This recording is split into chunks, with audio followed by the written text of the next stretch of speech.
time. What does it have to be to become more serious? Shutting down New York, or there are ways. This is war. These are many ways. We're very vulnerable as we become more digital. We're hugely vulnerable. We've started with critical infrastructure. That's an area where heavy involvement with those industries, whether it's Wall Street and the financial sector, utilities, our air traffic control system, all of that increasingly is dependent on the digital base that they're working off of. The government has to be able to not only work with each individual company, we've got to be able to pull those companies together so they're working together more effectively. And one of the things that makes this such a challenging problem is all you need is one weak link. The key is to coordinate more effectively. The legislation that we put before Congress that, for example, provides companies with some selective liability protections so that when they share information, right, that they're not vulnerable to future lawsuits. Those are the kinds of areas where I would like to see us make a lot of progress this year. This is more like basketball than football in the sense that there's no clear line between offense and defense. Things are going back and forth all the time. We have great capabilities here, but there are other countries that have great capabilities as well.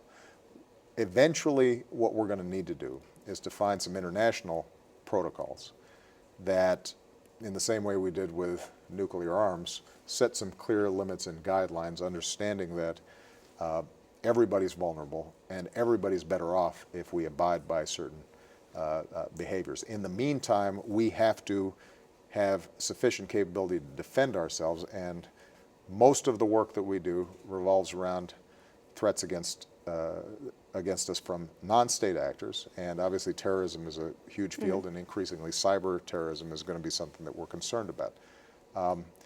But we are going to have to build in a whole set of safeguards to make sure that we are upholding high standards if we expect others to do the same. Should there be a cyber army? Should our government have this dedicated the way they do in North Korea or China? Well, what we have is a separate cyber structure, a cyber command that coordinates a lot of this activity, partly because our defense systems today, our armed forces, are dependent on the digital world in the same way that it's penetrated everything else.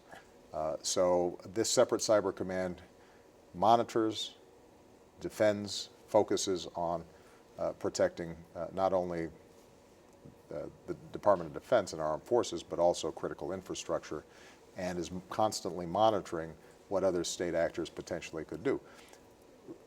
But just to give you a sense of how challenging this is, it's not as if North Korea is particularly good at this. Not bad. But look how much damage Right. they were able to do. Non-state actors can do a lot of damage as well. So we've got to constantly upgrade our game, and that's part of what. Are there the any purpose countries of you're this. worried about comparatively? North Korea not so good. Who's good? Well, China and Russia are very good. Iran is good, and part of what we're constantly engaged in is a dialogue with these countries, in the same way that we engage in a dialogue around nuclear arms, indicating to them that it doesn't serve anybody's purpose for us to attack in ways that may end up eliciting responses, and everybody's worse off.